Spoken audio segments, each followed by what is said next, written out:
Today's episode is brought to you by our lead sponsor, Crew. In a special episode of The Pour Over today, we're explaining the Electoral College.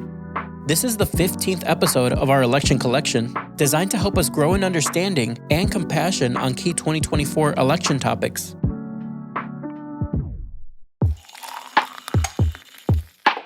What is the Electoral College?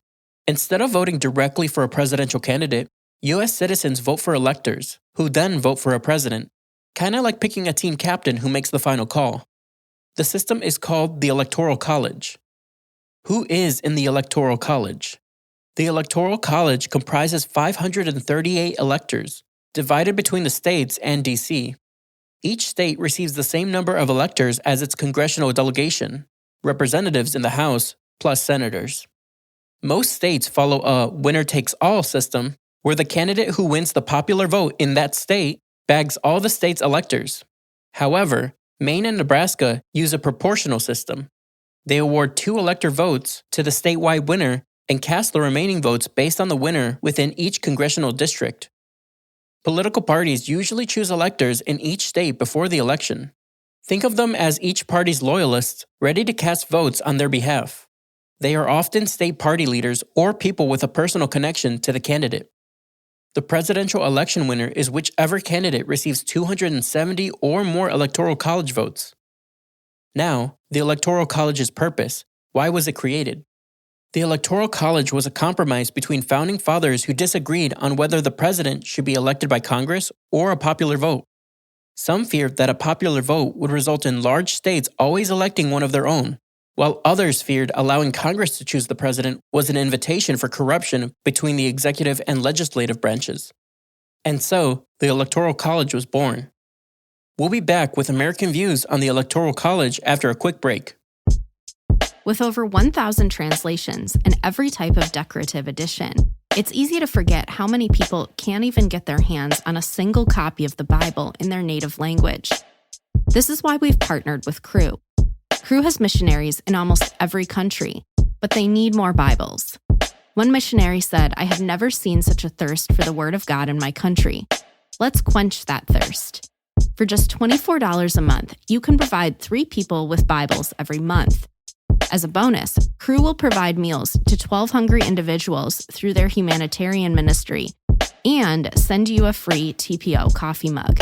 Simply text TPO to 71326 or visit give.crew.org/TPO. Again, that's texting TPO to 71326 or give.cru.org/TPO. Message and data rates may apply. Available to U.S. addresses only.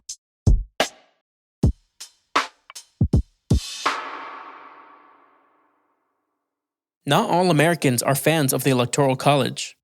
A main criticism is that the Electoral College undermines democratic principles by making some people's votes more impactful than others.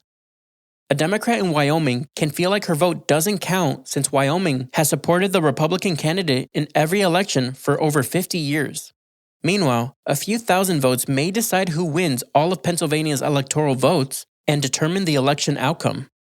Roughly 2/3 of Americans, 63%, support moving away from the Electoral College in favor of a popular vote, where each citizen's vote is weighed equally. On the other hand, supporters argue the Electoral College protects minority interests by requiring candidates to gain the support of a more diverse group of voters. They reason that without the Electoral College, presidents could be elected by dominating one populous region and feel no political pressure to represent the needs of other regions like rural areas. Additionally, they argue the Electoral College preserves federalism, the division of power between a central authority and individual states, by giving states an important role in the selection of the president. We'll close with some frequently asked questions about the Electoral College. Can electors vote for whoever they want? Electors from 29 states are bound by law to vote according to their state's popular vote. There have been 167 electors throughout history who have not cast their votes for the candidates they were designated to represent. But these so-called rogue electors have never changed the outcome of an election. Can the Electoral College be changed? The Electoral College system is enshrined in the U.S. Constitution and would require an amendment to change. A proposed alternative to a constitutional amendment is the National Popular Vote Interstate Compact, an agreement among states to award electoral votes to the candidate who wins the national popular vote. When do the electors vote? U.S. citizens vote for their preferred candidate by Election Day, November 5th, 2024. That vote determines electors, who cast their votes mid-December. On January 6th, the Vice President presides over a joint session of Congress to count the electoral votes. Each state's results are certified, and any objections are addressed. Media outlets will typically announce who is projected to win on election night or shortly after. Does the Electoral College vote ever differ from the popular vote? Yes, this has occurred 5 times throughout history and twice since 2000. George W. Bush defeated Al Gore despite losing the popular vote in 2000, and Donald Trump defeated Hillary Clinton despite losing the popular vote in 2016.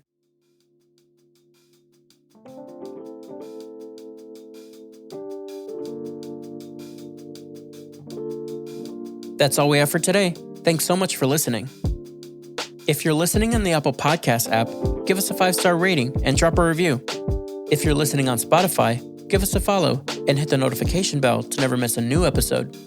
We appreciate your support and hope you have a great day. We'll be back tomorrow with the regular news.